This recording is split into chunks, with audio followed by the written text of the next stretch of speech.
Hi everyone, this is Prasha Gupta, a final prof MBBS student and this video is for NEET aspirants जो 3 मई को appear कर रहे हैं। देखो कुछ मिस्टेक्स हैं जो आपने बिल्कुल नहीं करनी एंड जाने अनजाने में हम लोग कर देते हैं।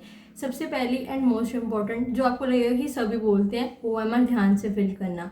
हम में से काफ़ी जानों की आदत होती है कि हम सारी OMR लास्ट के 10-15 मिनट में भर रहे होते हैं और अगर एक भी बबल गलत भरा ना तो सारी की सारी मेहनत बेकार। तो आपका जैसे भी है, अगर आप एंड में ही बनना चाहते हो तो उसके लिए 5-10 मिनट एक्स्ट्रा बचा लो कि आप सारी OMR सही भरे, जल्दी में ना भरे।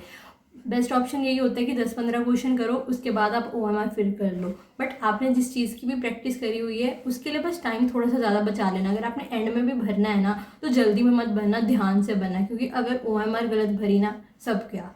सेकेंडली, कुछ क्वेश्चंस ऐसे होते हैं जो डिफिकल्ट होते हैं। आपका जो भी स्ट्रॉन्ग पार्ट है, मोस्ट ऑफ स्टूडेंट्स का बायो ही स्ट्रॉन्ग पार्ट होता है, कुछ जानों का फिजिक्स भी होता है। जो सा भी आपका स्ट्रॉन्ग पार्ट है ना वो आपको पहले करना है कि आप उसे जल्दी कर पाओ।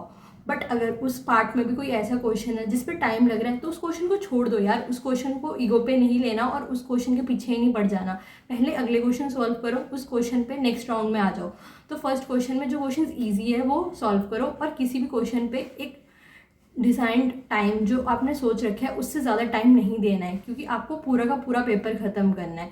जब आप फर्स्ट गो में कर रहे हो तो जो क्वेश्चन आपसे एक बार में हो जा रहे हैं वो कर लो। जिस क्वेश्चन को आपको देखना पड़ रहा है, बहुत ज़्यादा दिमाग लगाना पड़ रहा है, उसको फर्स्ट राउंड में छोड़ दो। ये मत भूलो कि आपको सारा पेपर अटैम्प्ट करना है, सिर्फ वो एक क्वेश्चन नहीं करना। तो जो सा भी आपका स्ट्रॉन्ग पार्ट है पहले वो करो, उसके लिए जो आपने टाइम सोच रखा है उतना ही दो। ट्राई करो कि उतने टाइम के बीच में आप ख़त्म कर लो। Third mistake is which I did was कि ओवर थिंकिंग की वजह से सही आंसर को भी गलत कर लेना। अगर आपको फर्स्ट अटैम्प्ट में कोई आंसर सही लग रहा है कि इसका आंसर यही बनता है तो उस आंसर पे इतना ओवर थिंक नहीं करना कि इसका आंसर ये भी हो सकता है वो भी हो सकता है। अपने इंट्यूशन के हिसाब से चलना है। अगर आपको पहली बार में जो आंसर लगे मोस्ट प्रोबेबली वही होता है, आप ओवर थिंक करके मोस्ट ऑफ आंसर्स आप गलत कर देते हो। अभी आपके पास टाइम है, आप मॉक दे के देखो और ये देखो कि क्या ये बात सही है कि नहीं। एंड इसके अलावा एक ही बात और यहीं पे ऐड करना चाहूँगी कि कई बार ऐसे क्वेश्चंस भी आते हैं नीट में जिनमें से 2 आंसर्स बन रहे होते हैं और आपको लग रहा होता है दोनों आंसर्स ही सही है। तो उस टाइम पे आपको OMR अपनी ब्लैंक नहीं छोड़नी, क्योंकि आपको ग्रेस मार्क्स नहीं मिलेंगे। जो आपको दोनों में से बेटर ऑप्शन लग रहा है आपको वो मार्क करना है। अगर इन केस ग्रेस मार्क्स मिलने होंगे और आपने क्वेश्चन अटैम्प्ट नहीं करा होगा ना तो आपको कोई मार्क्स नहीं मिलेंगे। तो इम्पॉर्टेंट है आप कोई ना कोई आंसर ज़रूर भरो। आपको ये भी पता है नेगेटिव मार्किंग है, जो आंसर्स का आपको बिल्कुल भी आइडिया नहीं है तो उस पर तुक्का मत मारो। -1 से भी रैंक बहुत ज़्यादा नीचे गिरती है, ये आपको भी पता है।